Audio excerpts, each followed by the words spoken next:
The night Cade Ashvale banished his mate, the sky over the kingdom turned the color of dried blood. Every wolf in the great hall watched in silence, as Alira Voss stood before the throne, her hands bound, her chin lifted, and her eyes dry. She did not beg, she did not explain. She only looked at the man she loved, the man whose mark she carried on her skin, and waited for him to take back the words he had already spoken. He did not take them back. "You gave our secrets to the Dravens," Cade said, his voice cold enough to still the room. "You broke the oath of the mate bond. You are no longer welcome in Ashvale." The court gasped. Somewhere in the crowd, a woman wept, but Alira said nothing. She turned, walked past the guards, past the throne, past the man who had once whispered promises against her hair, and disappeared into the black forest beyond the gates. That was 3 moons ago. Since then, the kingdom of Ashvale had grown quiet in a way that unsettled its people. The crops still grew, the borders still held, but something in the air had shifted, like a storm gathering just beyond sight. Alpha King Cade sat on his throne night after night, staring at the empty space beside it, the space that was meant to hold his queen.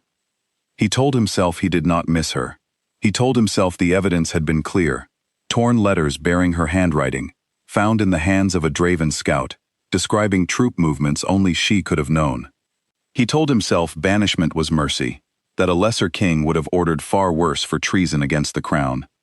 But some nights, when the moon was full and his wolf howled beneath his ribs, he remembered the way she used to laugh, low and warm, like she was sharing a secret only with him. He remembered the night the moon marked them as mates, how the ancient magic had wrapped around them both and left no room for doubt. Mates were not chosen, they were written into the bones of the world, and no matter how much he told himself she had betrayed him, some deep and stubborn part of him refused to believe it. He never spoke that doubt aloud. A king could not appear weak, especially not now, with the Draven pack pressing harder against Ashvale's borders every week. His beta, Commander Thane, stood beside him through it all, steady and loyal, always the first to offer counsel. It was Thane who had brought him the letters. It was Thane who had urged him to act quickly, before the traitor could do more damage. Cade trusted him the way he trusted few others, because Thane had never once given him reason to doubt. He did not know that trust was the very thing being used against him. Far beyond the borders of Ashvale, in the wild lands where no pack claimed territory, Alira had built something out of nothing. When she left the kingdom, she had nothing but the clothes on her back, and a secret she had not yet told anyone, not even the man who deserved to know it most. She wandered for days, sleeping beneath trees, drinking from streams, her wolf aching with grief so heavy it nearly broke her. She could have died out there, many banished wolves did. But Alira had never been the kind of woman who waited for rescue. She found the first of them by accident, a young rogue wolf named Bryn, starving and alone, hiding from a Draven patrol. Alira could have walked past him. Instead, she fought off the patrol herself, 3 against 1, and won. Bryn looked at her afterward with something like awe. "You're the queen they banished," he said, "the one who used to be Alpha King Cade's mate." "I'm not a queen anymore," she told him. "I'm nobody's mate. I'm just a wolf trying to survive." But word spread anyway. Rogue wolves, exiled pack members, survivors who had fled Draven cruelty and had nowhere else to go. One by one, they found her, drawn by whispers of a woman who fought like a storm and asked for nothing in return except loyalty freely given. She did not seek power. She only wanted to survive, to protect the life growing inside her, and to one day prove what she had never been allowed to say in that great hall 3 moons ago. She had not betrayed Cade. She had tried to save him. The truth was simple, and it haunted her every single day. Weeks before her banishment, Alira had noticed strange patterns in the pack's supply routes, shipments that vanished before reaching their destinations, movements that only someone close to the throne could have known in advance. She followed the trail quietly, carefully, until it led her to Commander Thane, meeting with a Draven messenger in the dead of night. She had gone to Cade that same week, trying to tell him what she suspected, but before she could gather proof strong enough to convince a king who trusted his beta completely, Thane discovered she was watching him. He acted first.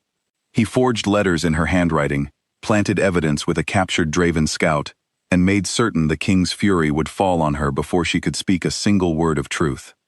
She had tried to explain, once, in the moments before her banishment.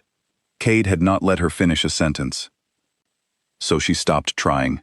She left instead, carrying his child and his rejection in equal weight, and she promised herself that one day she would return, not to beg for forgiveness, but to make sure the truth was finally heard, whether the king wanted to hear it or not.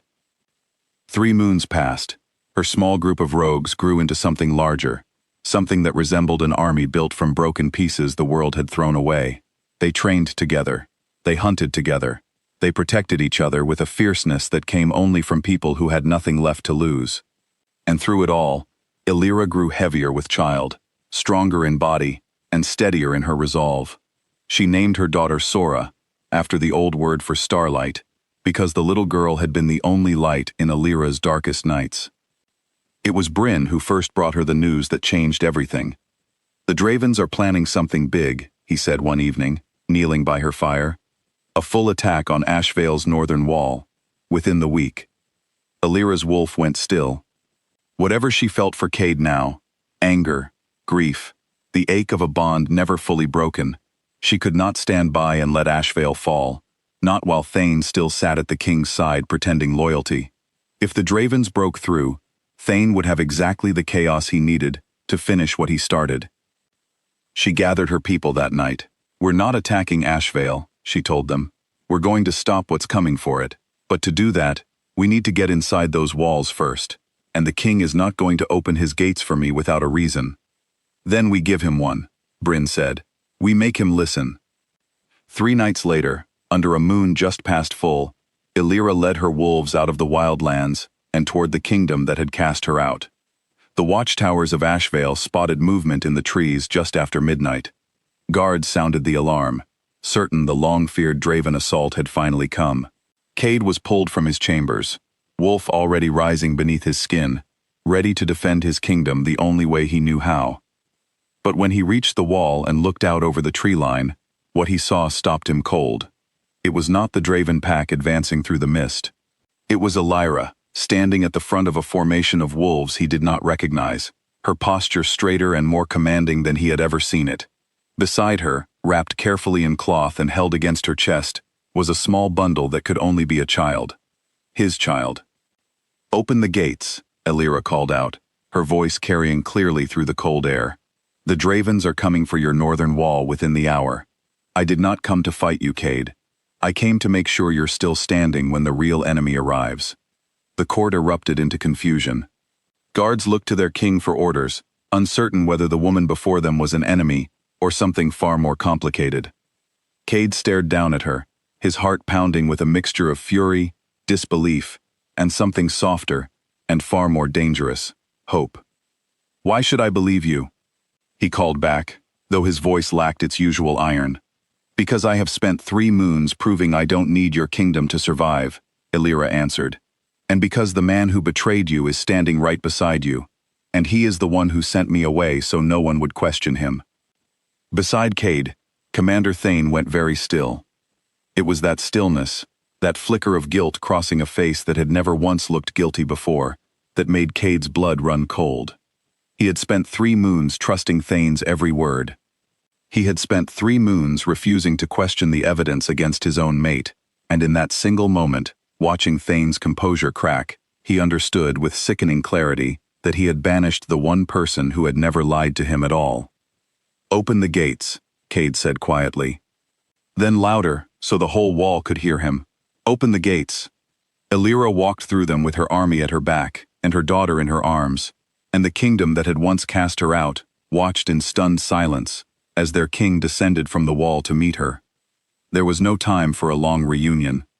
Within the hour, exactly as Illyra had warned, the Draven pack struck the northern wall in force, hoping to catch Ashvale unprepared and divided.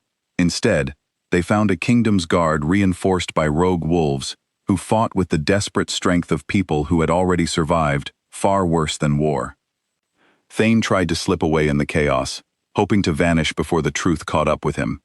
He did not get far. Illyra's own wolves cornered him near the eastern gate, and when Cade arrived, Thane finally confessed everything.